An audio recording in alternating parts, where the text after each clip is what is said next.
Hi, welcome to Not Your Granny's Farm, and today we are making hurricane candles. We're gonna make them out of soy wax, and we're gonna add a little bit of green tea and lavender to them. That's gonna smell so good during our hurricane.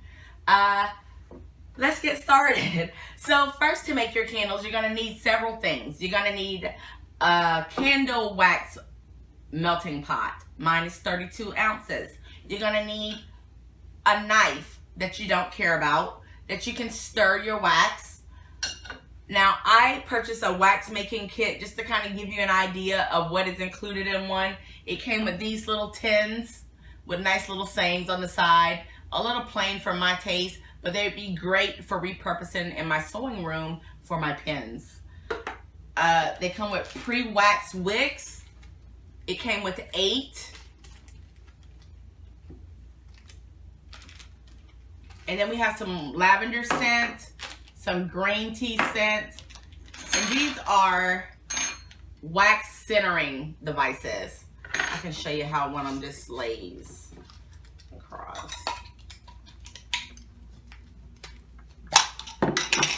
And this just kind of lays across there with your wick in there, and it holds the wick steady for you. But that is not how I make my candles. As you can see here, I make my candles using good old-fashioned clothespins.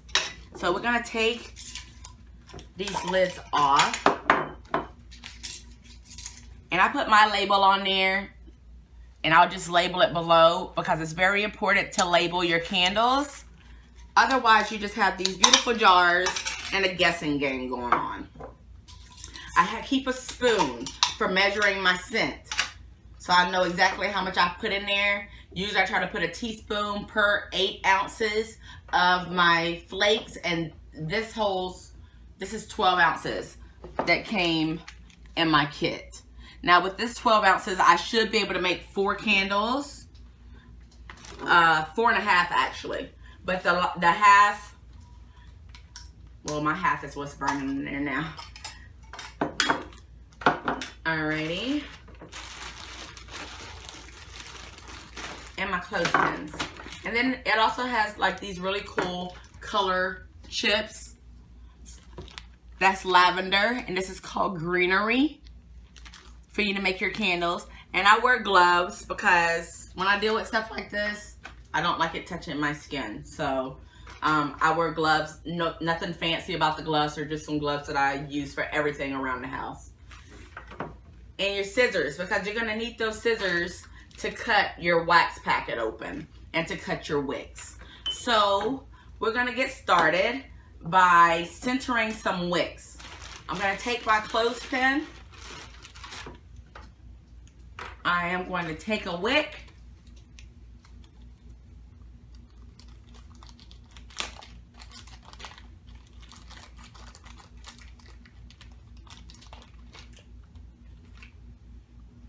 And I'm gonna put it through my clothespin.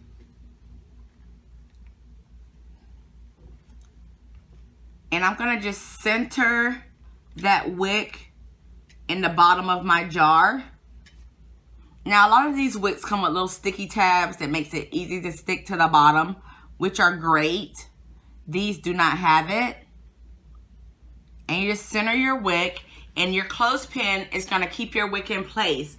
But by the wick being wax itself, it will buckle into the jar when you pour your hot wax in there because it's wax as well. So once again, we're just gonna do one more, but we'll do 2 more. How many do I have? Let's see. Alrighty. And remember, we're gonna put our wick through our clothespin. Leave enough on the bottom to reach the bottom of the jar. And then we're just gonna center our wick. Sometimes the wick wants to act up a little bit. You have to straighten it back out and get it. But this can all be prevented by having the stickers on the bottom. Now, if you have the stickers, you might wanna press down there and press your sticker onto the bottom of the jar. I don't have stickers, so it's unnecessary. And one last wick.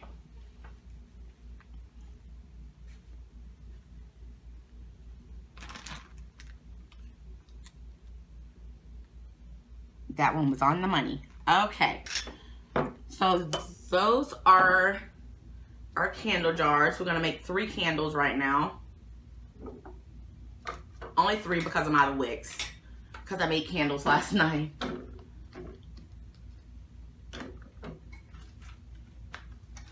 Okay. So now we're going to go over to the stove and melt our wax, add our scent, and add our color.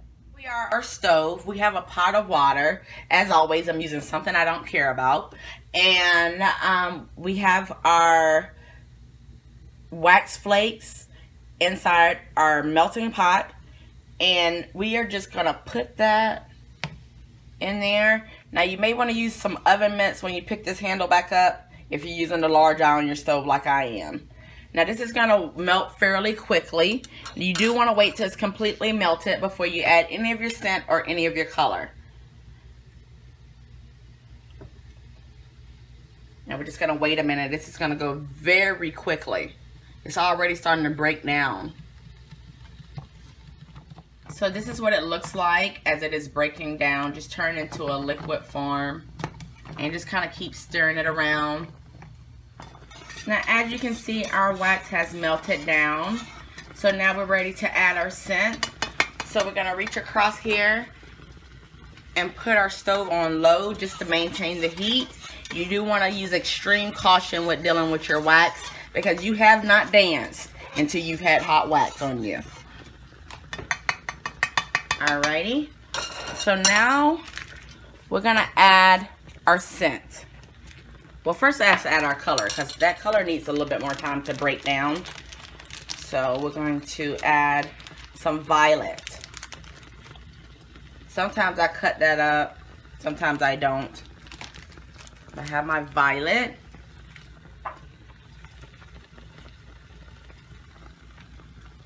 And then we're going to add some green tea scent.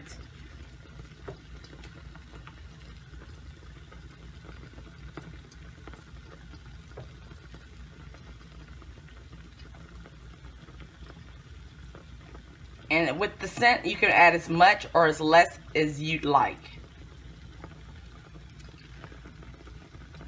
So we have our green tea. Now we're going to add a little bit of lavender scent.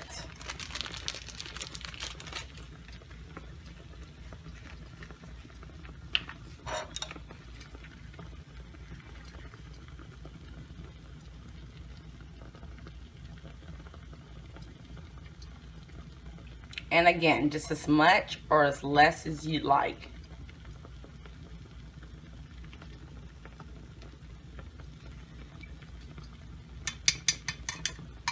Smells so good in here. And now you want to give that a stir. And you're going to continue to stir to get the scents all throughout your wax and to aid in breaking down that color block, that color chip that you threw in there.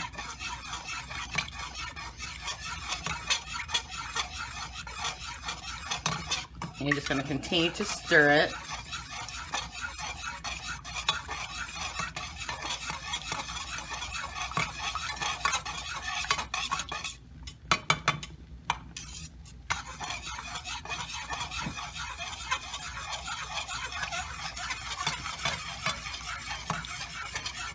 And our color chip is almost gone. It's almost completely dissolved, adding beautiful color to the candle. I'm going for a light lilac look. I don't really want a deep violet candle, but I want a nice, soft lilac. And now our wax is ready to be poured. And here we are, pouring our candles right below the lip. And you may want to put something down. I don't put anything down because this is an old farm table. And I do all my crafts on this table. I don't think my husband cares. He just sands it down and re-stains it. And there we are, our 3 candles. Okay, so now we've poured our 3 candles. You're gonna let those sit for 3 hours. And over here, I have some candles that I made last night that I can go ahead and show you how to cut your wick. Now, I have long nails. I don't like to have my nails all in the jar when I'm lighting a candle. So, I just remove these.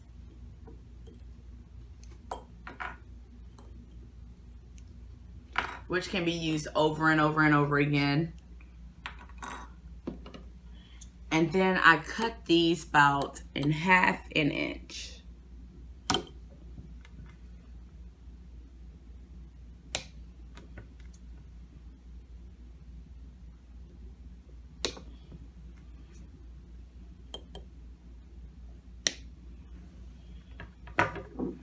And then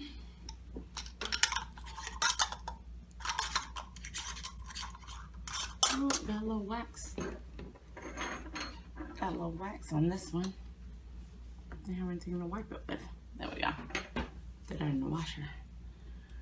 Alrighty. And then you can put your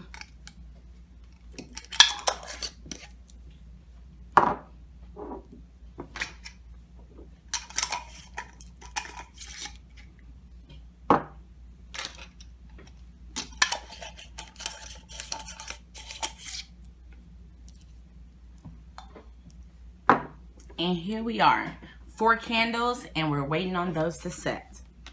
Well, I hope you've enjoyed making hurricane candles with me. And if you ever feel like making candles, I highly suggest you start off with a green tea lavender scent. It is so refreshing.